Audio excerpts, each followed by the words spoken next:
السلام علیکم ورحمۃ اللہ وبرکاتہ۔ استقبال ہے آپ کا آپ کے اپنے چینل ہیلدی انڈیا پر۔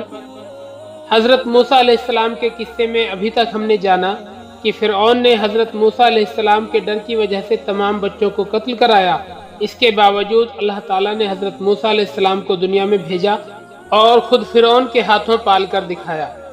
اس کے بعد جب حضرت موسیٰ علیہ السلام جوان ہو گئے اور اتفاقاً ان کے ہاتھوں ایک قبطی کی موت ہو گئی تو حضرت موسیٰ علیہ السلام مصر کو چھوڑ کر چلے گئے، اور ایک طویل عرصے کے بعد جب واپس لوٹے تو راستے میں طور پہاڑ پر اللہ تعالیٰ نے آپ سے کلام فرمایا، اور اسی مقام پر آپ کو اللہ نے معجزے عطا کیے۔ اور اس کے بعد جب آپ اللہ تعالیٰ کے حکم سے فرعون کو راہ راست پر لانے کے لیے اس کے پاس پہنچے اور اسے سمجھایا تو اس نے آپ کی بات نہیں مانی اور آپ کو جادوگر بتا دیا۔ اور فرعون نے حضرت موسیٰ علیہ السلام سے مقابلہ کرنے کے لیے اپنے ملک کے تمام بڑے بڑے جادوگروں کو اکٹھا کرنے کے لیے آدمی بھیج دیے۔ آج کی ویڈیو میں اس سے آگے کا قصہ جانیں گے۔ ویڈیو شروع کریں اس سے پہلے اگر آپ نے ابھی تک ہیلدی انڈیا کو سبسکرائب نہیں کیا ہے تو فوراً سبسکرائب کر کے بیل آئیکن دبا دیں تاکہ آنے والی ہر ویڈیو کی نوٹیفیکیشن آپ تک پہنچ سکے۔ آئیے اب حضرت موسیٰ علیہ السلام کے قصے کی طرف لوٹتے ہیں۔ اس کے بعد فرعون نے حضرت موسیٰ علیہ السلام سے کہا کہ ایک دن مقابلے کے لیے وقت مقرر کر لیں۔ حضرت موسیٰ علیہ السلام بھی یہی چاہتے تھے کہ اللہ تعالیٰ کی بڑائی اور اس کے دین کو سب لوگوں کے سامنے ظاہر کریں۔ حضرت موسیٰ علیہ السلام نے فرمایا، زینت اور جشن کا دن کا وعدہ ہے۔ یعنی حضرت موسیٰ علیہ السلام نے اس دن کو چنا جس دن وہ لوگ میلہ لگاتے تھے اور جشن مناتے تھے۔ آپ نے رات کے اندھیرے کا وقت منتخب نہیں فرمایا بلکہ یہ پسند فرمایا کہ مقابلہ دن دہاڑے ہو اور سب کے سامنے ہو، کیونکہ آپ کو اللہ تعالیٰ کی طرف سے علم اور بصیرت کی بنیاد پر یقین تھا کہ اللہ تعالیٰ اپنے دین کو اور حق کو سر بلند کرے گا، بھلے ہی دشمن کتنے ہی طاقتور ہوں۔ فرعون نے سارے ملک کے تمام بڑے بڑے جادوگروں کو انعامات کا لالچ دے کر بلا لیا اور سبھی کو مقابلے والے دن جمع کر لیا تاکہ وہ حضرت موسیٰ علیہ السلام سے اپنے جادو کے ذریعے لڑ سکے اور انہیں ہرا سکے۔ بہرحال جب مقابلے کا دن آیا تو فرعون، اس کے وزیر، اس کے تمام عہدیدار یعنی افسر اور سبھی لوگ جمع ہو گئے، کیونکہ فرعون نے یہ اعلان کرا دیا تھا کہ مقابلے والے دن سب لوگ جمع ہو جائیں، کیونکہ فرعون اپنی بادشاہت کے غرور میں تھا۔ جب سبھی لوگ اس میدان میں جمع ہو گئے تو حضرت موسیٰ علیہ السلام آگے بڑھے اور جادوگروں کو سمجھانا چاہا اور انہیں اللہ تعالیٰ کے دین کی دعوت دی اور حق کی طرف بلایا، مگر ان لوگوں نے حضرت موسیٰ علیہ السلام کی بات نہیں مانی اور کہنے لگے، یہ دونوں یعنی حضرت موسیٰ علیہ السلام اور حضرت ہارون علیہ السلام بہت بڑے جادوگر ہیں، اور ان کا اصل مقصد یہ ہے کہ لوگ ان کے ساتھ مل جائیں اور وہ لوگ بادشاہ اور درباریوں پر حملہ کر کے ملک پر قبضہ کر لیں اور تمہیں ختم کر دیں۔ غرض کی وہ طرح طرح کی باتیں کرنے لگے۔ جب جادوگروں نے اور تمام فرعونیوں نے حضرت موسیٰ علیہ السلام کی حق کی دعوت کو قبول نہیں کیا تو بالآخر مقابلہ شروع ہو گیا۔ سب سے پہلے جادوگروں نے تمام لوگوں کی نظر بندی کر دی۔ اس کی وجہ سے تمام لوگوں کو جادوگروں کی لاٹھیاں اور رسیاں، دوڑتے ہوئے سانپ نظر آنے لگے۔ سارے جادوگر ایک صف بنا کر کھڑے ہو گئے اور ان کے سامنے حضرت موسیٰ علیہ السلام اور حضرت ہارون علیہ السلام کھڑے ہو گئے۔ انہوں نے حضرت موسیٰ علیہ السلام سے کہا، آپ پہلے اپنا کام دکھائیں گے یا ہم دکھائیں؟ حضرت موسیٰ علیہ السلام نے کہا، تم ہی پہل کرو۔ جادوگروں نے رسیوں اور لاٹھیوں میں پارا وغیرہ بھر رکھا تھا یا اس قسم کا کوئی دوسرا انتظام کر رکھا تھا جس کی وجہ سے وہ رسیاں اور لاٹھیاں حرکت کرتی تھی اور دیکھنے والوں کو ایسا لگتا تھا کہ گویا وہ خود بخود حرکت کر رہی ہے، اور تمام لوگ خوف زدہ ہو گئے۔ اور اس طرح انہوں نے اپنا جادو دکھایا کہ تمام لوگ حیرت زدہ ہو گئے، کیونکہ انہوں نے سب لوگوں کی نظر بندی کر رکھی تھی۔ جادوگروں نے کہا کہ فرعون کے جاہ جلال کی قسم، ہم یقیناً غالب رہیں گے۔ جب حضرت موسیٰ علیہ السلام نے اپنا عصا یعنی ڈنڈا ڈالا تو وہ ایک بہت بڑا سانپ بن گیا جس کے پاؤں بھی تھے۔ اس کی بہت بڑی گردن اور خوفناک شکل تھی۔ لوگ اسے دیکھ کر پیچھے ہٹے